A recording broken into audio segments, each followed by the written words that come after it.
다 같이 사도신경으로 신앙 고백하심으로 9월 13일 화요일 아침 예배를 하나님께 드립니다. 나는 전능하신 아버지 하나님, 천지의 창조주를 믿습니다. 나는 그의 유일하신 아들, 우리 주 예수 그리스도를 믿습니다.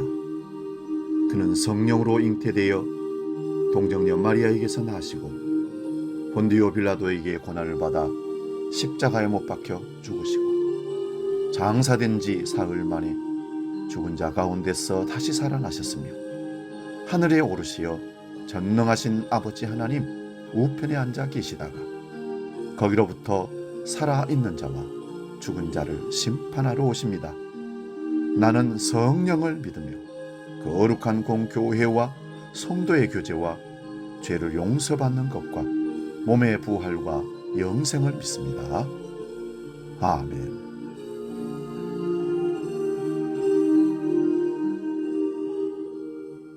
찬송가 383장 눈을 들어 산을 보니 함께 찬송합니다.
하나님께서 오늘 우리에게 주시는 말씀은 구약성경 여호수아서 3장 14절에서 17절 말씀입니다. 이 말씀 봉독할 때에 살아계신 하나님의 음성을 들을 수 있기 바랍니다. 구약성경 323면에 있는 여호수아서 3장 14절에서 17절 봉독합니다. 백성이 요단을 건너려고 자기들의 장막을 떠날 때에 제사장들은 언약궤를 메고 백성 앞에서 나아가니라. 요단이 곡식 거두는 시기에는 항상 언덕에 넘치더라. 궤를 맨 자들이 요단에 이르며 궤를 맨 제사장들의 발이 물가에 잠기자 곧 위에서부터 흘러내리던 물이 그쳐서 사르단에 가까운 매우 멀리 있는 아담 성읍 변두리에 일어나 한 곳에 쌓이고 아라바의 바다 염해로 향하여 흘러가는 물은 온전히 끊어지매 백성이 여리고 앞으로 바로 건널세 여호와의 언약궤를 맨 제사장들은 요단 가운데 마른 땅에 굳게 섰고 그 모든 백성이 요단을 건너기를 마칠 때까지 모든 이스라엘은 그 마른 땅으로 건너갔더라. 아멘. 오늘 봉독한 말씀으로 요단강을 건넜습니까? 이런 제목으로 말씀을 상고하며 은혜 나눕니다. 요단강을 건넜습니까? 이스라엘 백성들이 출애굽하여 광야에서 40년간을 살았습니다. 그러나 그들이 출애굽한 이유는 광야에 머물기 위함이 아니라 약속의 땅 가나안에 들어가기 위해서입니다. 그런데 가나안에 들어가려면 반드시 요단강을 건너야만 했습니다. 오늘 성경에 보니까 요단강을 건널 그즈음에 요단강의 물이 가장 많이 차서 건널 수 없는 강이 되었다는 것입니다. 15절 말씀을 봅니다. 요단이 곡식 거두는 시기에는 항상 언덕에 넘치더라. 물이 많아서 넘쳤다는 말은 사람들로 하여금 장애물이 되어서 요단강을 건널 수 없게 되었다는 뜻입니다. 그러나 요단강을 건너지 않는다는 것은 가나안 땅에 들어갈 수가 없습니다. 반드시 요단강을 건너야 가나안의 약속의 땅에 축복의 땅에 갈 수 있는 겁니다. 여기서 요단강은 상징적인 의미가 있는데요. 신앙의 여정, 영적 의미로 가나안 천국에 들어가기 위해 통과해야 되는 단계라는 것입니다. 반드시 건너야 한다는 것입니다. 그래서 요단강을 건넜냐는 말입니다. 그리고 요단강을 건넌다는 의미는 죽음을 의미하기도 합니다. 우리는 이 땅에 살면서 주님을 만나고 주님과 함께 천국에 가는 것입니다. 주님을 만나기 위해서는 반드시 죽음이 먼저 있어야 됩니다. 내가 죽고 그리스도 예수가 내 안에 들어와 살 때 우리는 영생을 얻게 되고 하늘에 속한 자가 되는 것입니다. 이것을 거듭났다, 그렇게 얘기하는 겁니다. 시대를 통찰하는 안목을 키우려면 역사를 알면 됩니다. 단순한 인물이나 사건 위주의 연대를 외우고 기억하는 것이 아니라 영어 단어 히스토리, 즉 그분의 이야기를 듣고 알아야 합니다. 하나님께서 우리에게 무엇을 말씀하고 있으며 시대마다 그분의 뜻이 무엇이었던가를 잘 살펴서 바로 실천해 나가는 것이 그리스도인의 바른 자세입니다. 특히 이스라엘 민족의 역사를 통해 오늘 우리의 모습을 재조명해 보면서 그 역사적 교훈을 바로 알고 살아갈 때 밝은 내일을 우리는 만나게 될 것입니다. 여러분은 요단강을 건넜습니까? 아니면 아직 광야에 머물러 있습니까? 고린도전서 10장 1, 2절을 보면 사도 바울은 이스라엘 백성들이 홍해를 건넌 것을 세례받은 행위에 비유했습니다. 세례를 받는다는 것은 내가 죽고 그리스도로 사는 것입니다.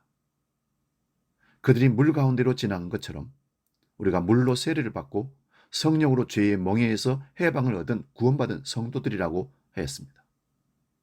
홍해를 건널 때 모두 하나님을 찬양했던 것처럼 누구나 처음 예수를 만나고 구원의 은혜에 감격하지만 차 살아오면서 세상에 부딪히면서 원망하게 됩니다. 삶에 지쳐있는 이스라엘인들이 물이 없다고, 식량이 없다고 불평했습니다. 요단을 건너지 않은 우리들의 모습입니다. 매일 가족을 부양하기 위해 출근해 스트레스 속에 일하지만 돈이 모이지 않고 나보다 윤택한 생활을 하는 사람들과 비교하면서 본인의 신세를 불평합니다. 하나님에 대한 원망도 생깁니다. 사회나 목사에 대한 원망도 생기기도 합니다.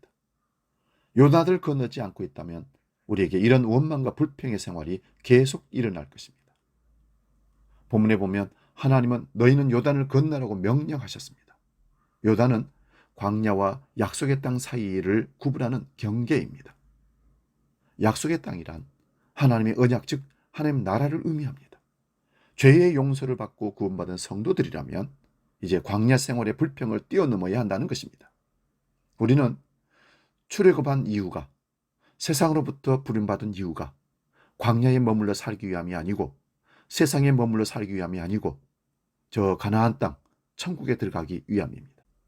어쩌면 우리는 지금 이스라엘 백성들처럼 요단의 동쪽에서 안주해 있는 존재들일지도 모릅니다. 현실과 타협하면서 약속의 말씀 안으로 들어오지 못하고 있는지도 모릅니다. 말씀 안에 들어서기만 한다면 놀라운 약속이 보증되어 있음에도 요단을 건너지 못하고 있는 사람들이 많습니다. 요단을 건너는 방법은 무엇입니까? 이스라엘 백성들은 단지 하나님께서 여호수아를 통해 말씀하신 대로 했습니다. 언약궤를 맨 제사장들이 발이 먼저 강물에 들어가고 강물이 마르면 마른 땅으로 건너서 갔습니다. 달리 할 것은 하나도 없었습니다. 뗏목을 만들 필요도 없었고 물길을 끊기 위해서 제방을 쌓을 필요도 없었습니다. 세상적인 기준에서는 많은 것들을 준비해야 하지만 이스라엘 백성들은 하나님을 믿고 여유를 가졌습니다. 그들은 자신들의 방법이 아니라 오직 하나님이 하게 하신 방법으로 요단을 건넜던 것입니다. 그렇습니다. 철두철미하게 말씀에 사로잡힌 자가 요단을 건널 수 있습니다. 말씀을 의지하는 자가 되어야 합니다. 이스라엘 백성들이 요단을 건넌 것이 어디까지나 말씀대로만 되어진 것처럼 말입니다. 2022년 3개월여 남았습니다. 아직도 요단을 건너지 못했다면 이제 건너야 합니다. 올 한 해 오직 말씀을 순종함으로써 반드시 앞에 있는 요단을 건너 하나님이 예비하신 놀라운 은혜와 축복의 삶을 맛보시기를 주의 이름으로 축원드립니다. 하나님 아버지 베푸신 은혜를 감사를 드립니다. 민족의 고유 명절인 한가위 추석 명절을 보내고 이제 다시 일상으로 돌아가는 출근하는 날입니다. 지쳤던 모습이 회복되어져서 활기차게 힘있게 또 한 주간을 살아갈 수 있도록 우리에게 힘을 더하여 주시옵소서. 말씀을 의지하고 믿음으로 요단을 건너 약속의 땅 가나안의 놀라운 축복의 땅을 밟고 거기서 멋진 삶을 살아내는 약속의 땅의 멋진 축복의 삶을 맛보게 하여 주시옵소서.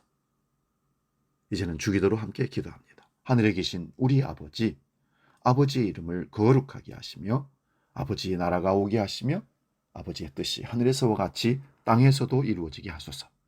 오늘 우리에게 일용할 양식을 주시고 우리가 우리에게 잘못한 사람을 용서하여 준 것 같이 우리 죄를 용서하여 주시고 우리를 시험에 빠지지 않게 하시고 악에서 구하소서. 나라와 권능과 영광이 영원히 아버지의 것입니다. 아멘.